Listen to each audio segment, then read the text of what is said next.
Hello my dear students, today we will continue with the same lesson and today's topic is soil degradation and conservative measures. Children, both the natural and the human factors lead to soil erosion and depletion. This leads to the degradation of the soil.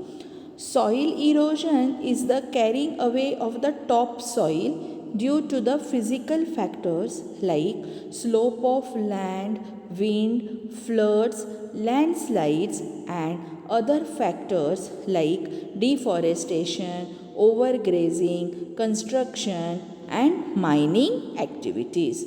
Soil depletion occurs when soil loses its fertility due to the bad farming practices like too many crops being grown on the same piece of land and excessive use of chemicals and fertilizers. Now, dumping of the industrial and the other waste also makes soil unfit for cultivation.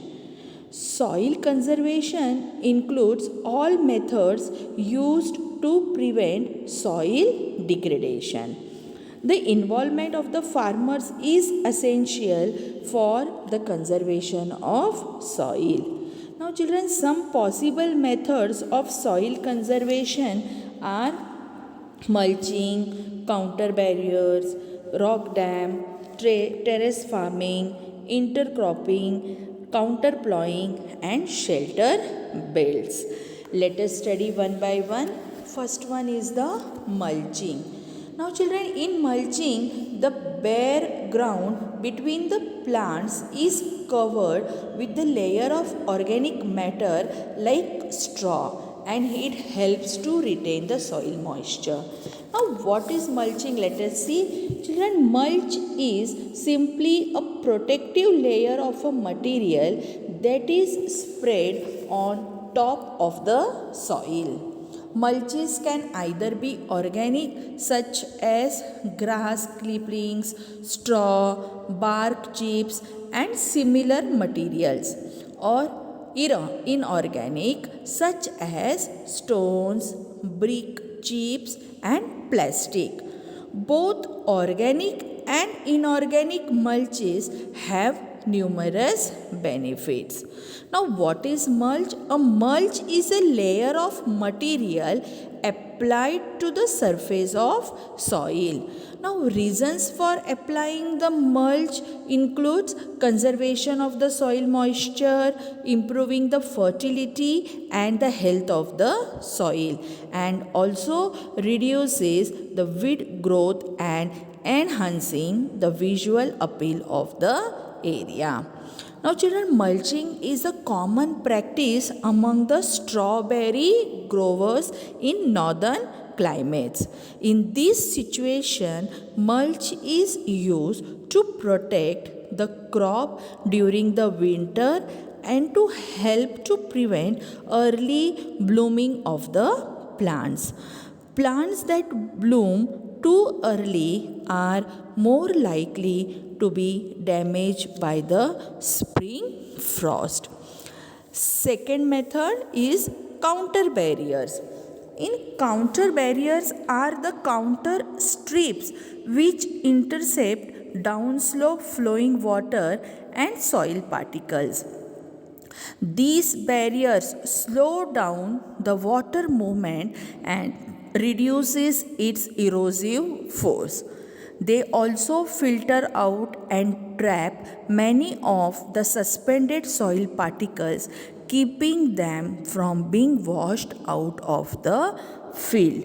Now, children, in stone barriers, stones, grass, soils are used to build the barriers along the counters, and trenches are made in front of the barriers to collect the water.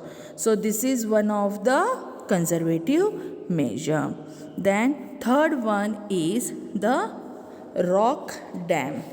Building of the rock dams by peeling rocks to pull gullies also help to prevent the soil erosion. It also checks the speed of the water and controls the flow of flood. Rocks are piled up to slow down the flow of water. And so children, this prevents the gullies and the further soil loss. Then fourth one is the terrace farming. In agriculture, a terrace is a piece of sloped plain that has been cut into a series of successively receding flat surface or platforms which resembles steps for the purposes of more effective farming. And this type of landscaping is therefore called terracing.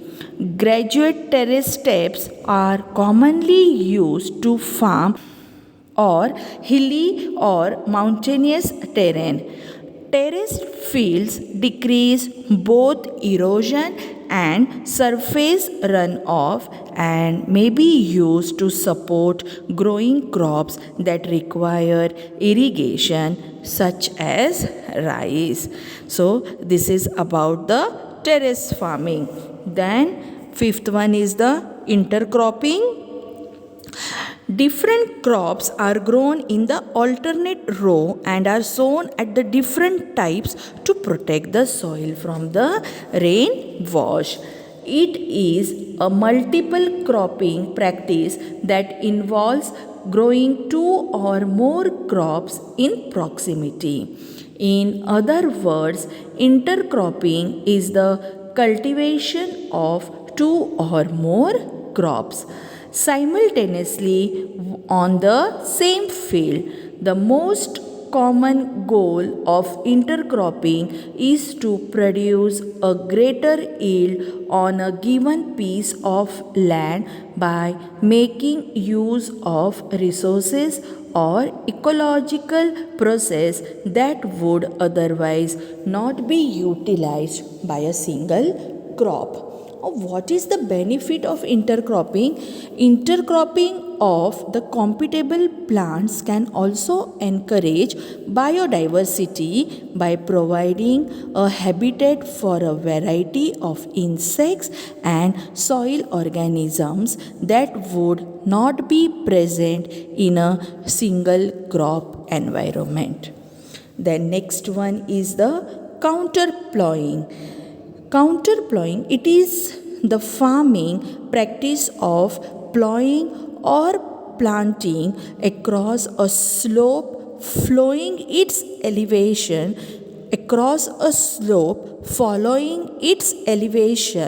counter lines. These counter lines create a water break which reduces the formation of the rills and gullies during the times of heavy precipitation, allowing more time for the water to settle into the soil. Generally, furrows that curve around the land and are level. This method is also known for preventing tillage erosion. Now, tillage erosion is the soil movement and erosion by tilling a given plot of land. And counterploughing also helps to reduce the soil erosion. In counterploughing, children, ploughing parallel to the counter of a hill slope to form a natural barrier for water to flow down the slope. The last one is the shelter belt. In the coastal and the dry regions, rows of the trees are planted to check the wind movement to protect the soil cover. Now, planting of the trees in the large area or afforestation is a very effective method to prevent soil erosion.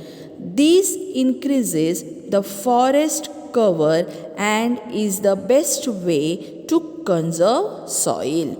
In dry and coastal regions, rows of trees are planted at short distances, which prevents wind from blowing away the topsoil. These are known as shelter belts. So, children, these are some of the methods which are used for the soil conservation.